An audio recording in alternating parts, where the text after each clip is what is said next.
Hey, how's everybody doing? It's Matt McNeil sitting here in the garage post Monsterpalooza. It was great meeting all the people that I got a chance to speak to at the show. That was really, really cool. Anyway, I'm back in the garage working on, guess who? Jerry. Yep. Actually, tonight I'm working on teeth, and I thought that I would show you guys. I think we talked about this at one point. I was going to try a few different things for the gums on these guys.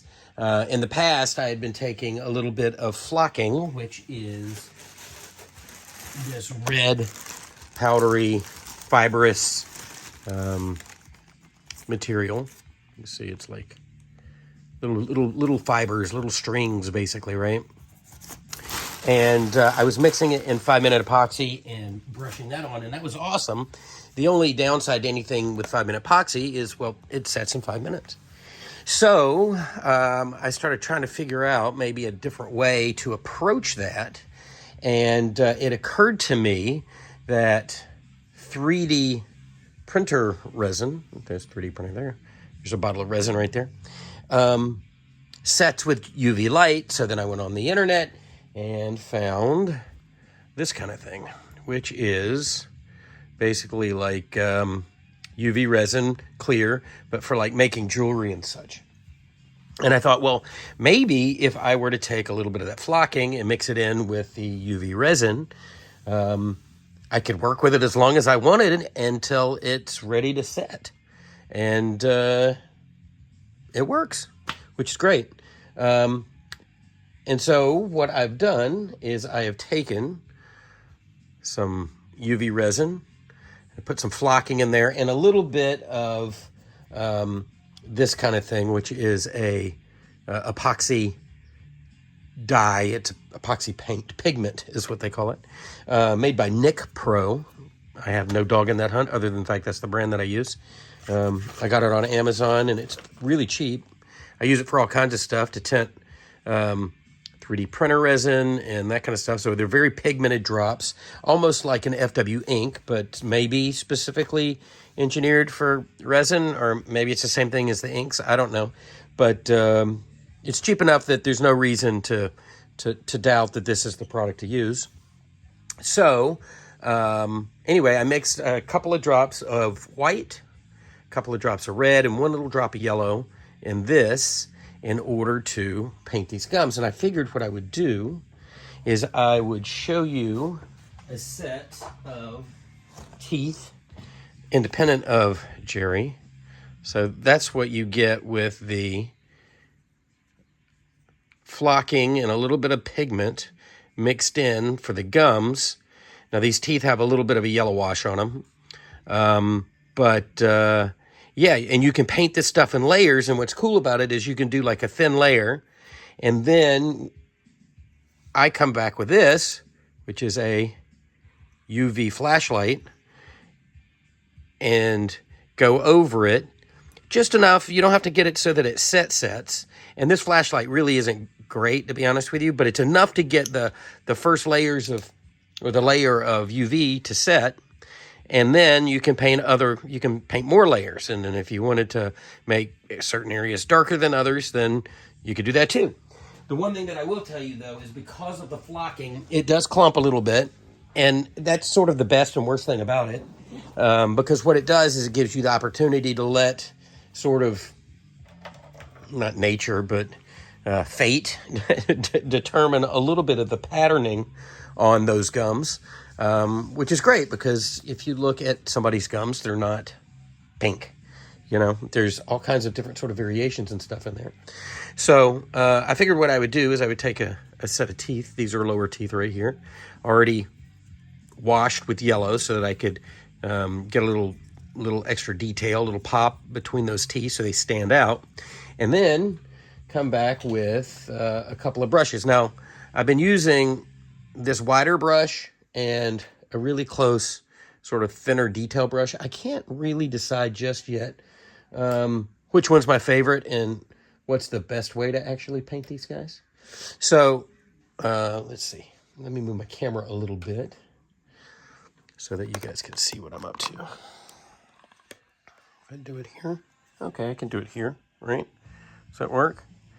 So if I come in here and I put a little bit of this stuff on here, you can see that it's, you know, it's pretty pigmented, and that's because of the flocking and a little bit of the epoxy dye or pigment. There's not a lot of pigment in this, though. This is mostly as a result of that flocking. But if I come in here and I put a nice little coat, thin, you can put a thin coat, you can put a thick coat. The thicker the coat, the more clumping you're going to get, which, again, isn't the end of the world because you might like the way that it's clumping.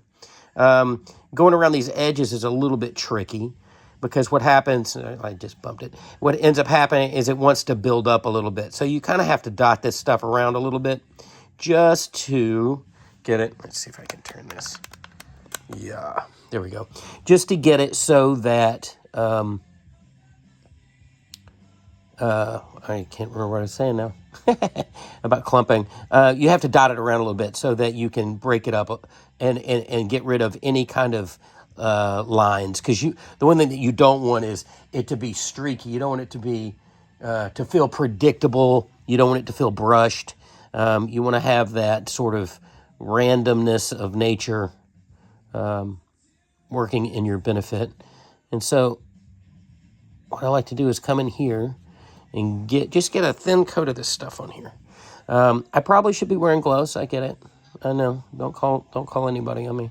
It's probably not great if I get this on my skin, but yeah. And I probably should maybe also be wearing a respirator. So if you've got one, wear gloves and a respirator. I'm just doing this for demonstration purposes only. So anyway, you can see I'm starting to get a thin coat on there. And then I'll come in here. And now I know on these Jerry's, where my thumb is there, that's where the tongue goes.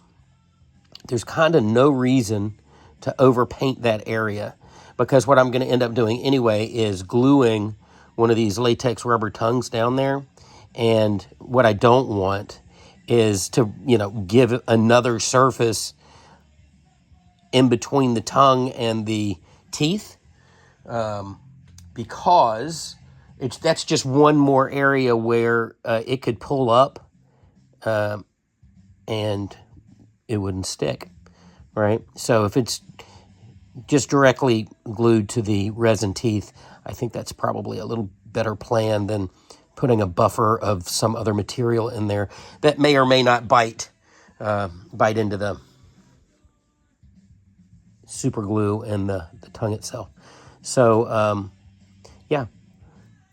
So I'm just going to come in here and just kind of get close, right? I don't want to go crazy because I'm going to follow this up with that little bitty brush. Get rid of some of these lines here. Because what we're going to do is we're going to bake this first layer in. And it doesn't have to be perfect. Does not have to be even. Actually, not even is great. See how it's got a little couple extra sort of darker areas in here, kind of like that. But again, see this like line? You'll never see this, but I'm still going to knock it down a little bit. See how you can just sort of move this stuff around? And what it's the flocking that is kind of piling up in little areas. But so I'll come here now with this little UV flashlight, basically a Halloween black light, and you can't see it from here, but over to my left, I have a really big Halloween UV bar that I have a bunch of sets of teeth curing in front of at the moment, and that's how I'm doing my final cook on them. And it's good also for the UV resin for the 3D printer because it's exactly how that stuff sets as well. This is all kind of the same material, same idea. You use a UV light to bake that layer. So now what I'm going to do is I'm going to come in here with a much smaller brush, and it's going to be hard because I got the camera in between me but I'm going to come in here and give it a little like detailing here. See that? Just around the tooth, make it pop out. Now I can come back in a minute even that out or blend it in a little bit if it's not quite what I want, but that looks pretty good. I might clean up that little gum line area there just a little bit because I got some on the tooth. Again, I'm a little further away from it because of the iPhone here.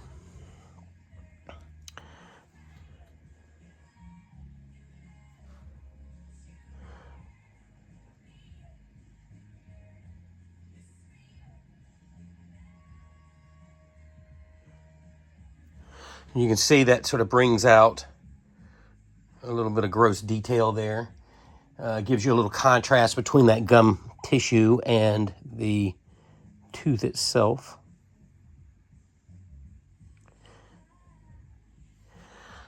Right.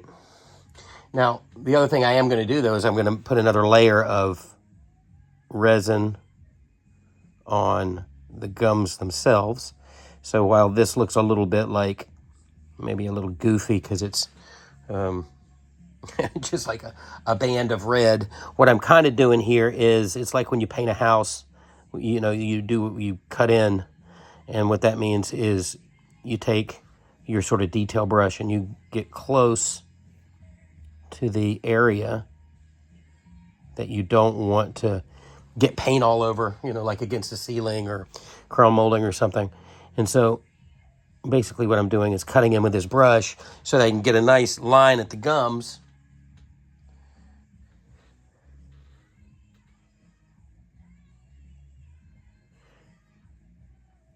Come around the backside too. It's funny, I thought this was the last set, and then I looked and I have a plate over here with 3 more sets of teeth. Like, oh my God.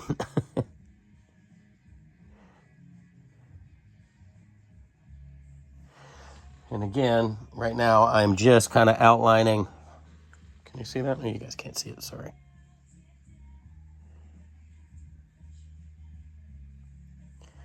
Right. I'm just trying to give it a little bit of contrast between this gum line and the tooth. These are not quite as imperative on the backside because, you know, Jerry's got a tongue and he's got upper teeth, and you're going to cram all this stuff in his mouth, and you'll never really see the backside of these teeth. But, you know, we'll know, right? So we might as well do a good job just at least giving him a little bit of color.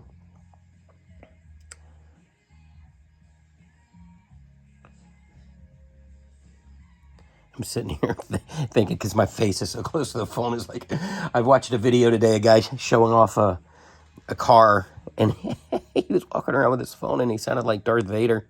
It's like, dude, quit smoking, lose a few pounds. No, I don't smoke. I'm not talking about me. I'm talking about the guy in the car. All right. So anyway, there we go. And again, I'm going to come in here and put another layer of gum color. But this sort of isolates the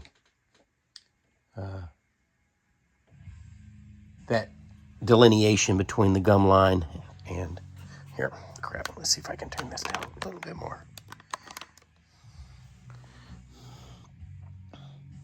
So, as you can see where I sort of baked that layer, this now isn't moving that first layer around.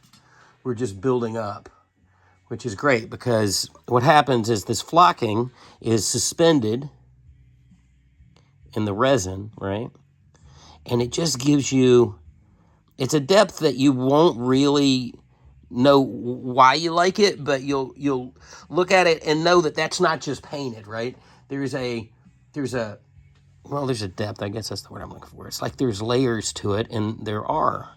And, you know, painting plastic is tough anyway. And so, particularly if it's opaque plastic, to get a nice look to it that isn't just, hey, look, they painted it pink, and then they shaded it with a little extra dark red. This is like a little more organic, I think. It gives you just a nicer, realer feeling. As you can see, we're layering that up. Now, I know that on the video that I talked about this a little bit before, I ran a couple of little tests. I was just kind of messing around. And one of the tests that I did was I put this resin on latex. And it popped right off. So if your teeth are latex, one of two things. If you decided to try something like this, you're gonna want to not just paint like the front surfaces of a tooth, because what'll happen is that mask will flex and that stuff is just gonna pop right off. Now, I could see, and I have not tried this, so if you try it and it doesn't work, and then if it sucks, don't blame me. I could see, like, if you had a bank of teeth and you wanted to somehow do it and or gum, and you wanted to do it thick enough, right, in layers, enough layers, thick enough to make it so that this resin piece would almost be like gluing a resin gum over the top of the latex gums. I could see that could possibly work. It could be a terrible idea. So don't come at me if that fails miserably. But it could work. Individual teeth, I think it would be really tough. I think it would just pop off, and then maybe you could glue it back on with super glue. But the adhesive properties of this resin on latex is terrible. So I would not recommend doing that. But if you're doing something with separate teeth or even eyeballs, like, you see guys mixing flocking little threads or whatever in with their epoxy for veining and stuff on a set of eyes.